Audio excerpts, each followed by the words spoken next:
Hey you guys, today's Breakdown Plus will be going back to Rage Form. There's a lot of hidden mechanics with this form that was revealed in the Ultimania, such as how triggering it worked and the damage buffing that happens when using wrist charge. I'll cover all of the information there first and then add anything else that was overlooked in the original breakdown. The Ultimania neatly lays out the conditions to go into Rage Form. First of all, your HP must be below 25%, which is when the warning sound will go off and your HP bar will blink. If you have a status effect like being burned, frozen, or stunned, you will not be able to trigger Rage Form.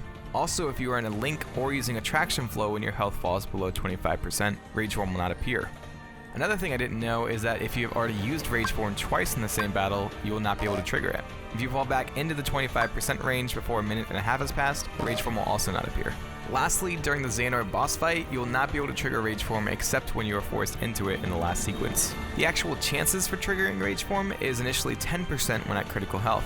This will increase by 5% for every 5% of health you are down. So when you have 25% of your health left, you'll have 10%. When you have 20% of your health left, you will have 15% chance. At 15% HP left, you will have a 20% chance of triggering it. At 10%, you will have a 25%, and at 5%, you will have a 30% chance. The chances to trigger Rage Form a second time in the same battle drop to a third of the original percentage, so even at 5% health, you only have a 10% chance of triggering it. Okay, that's enough percentages for me. Let's move on. Every time you wrist charge, you will increase the time in Rage Form by 3 seconds. The last bit of information from the Ultimania is about the attack stat. Every time you wrist charge, you will increase your attack by 5. So by the time you reach the third wrist charge, you are adding plus 15 to your strength stat, which seems like a lot. I wonder if it means that you'll gain plus 5 to your strength stat overall, or if you actually are adding plus 5 to your strength stat every time you wrist charge. Anyways, that is all the information from the Ultimania.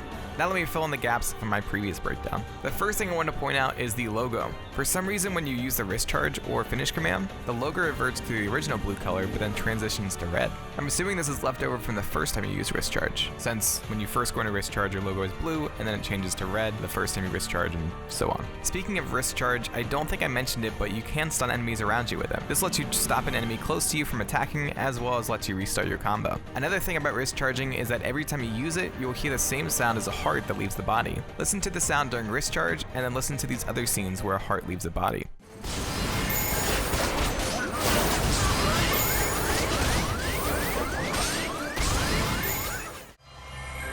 My name.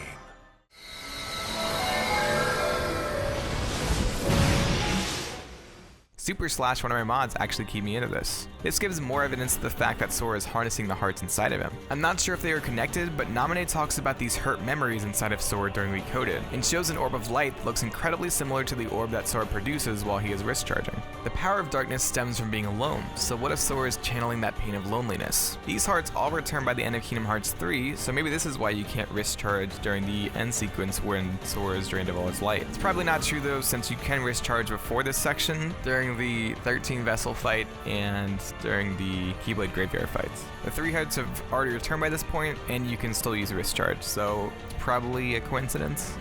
During this final fight where Xehanort forces you into Rage Form, if you are in another form, like Strike Form or Ultimate Form, you'll stay in it while you are changing into Rage Form. I thought this was pretty cool, even if it is a bug or unintended occurrence. Also, I never did break down the Return to the Light command associated with Rage Form. This command shows Sora flipping backwards twice before dashing forward.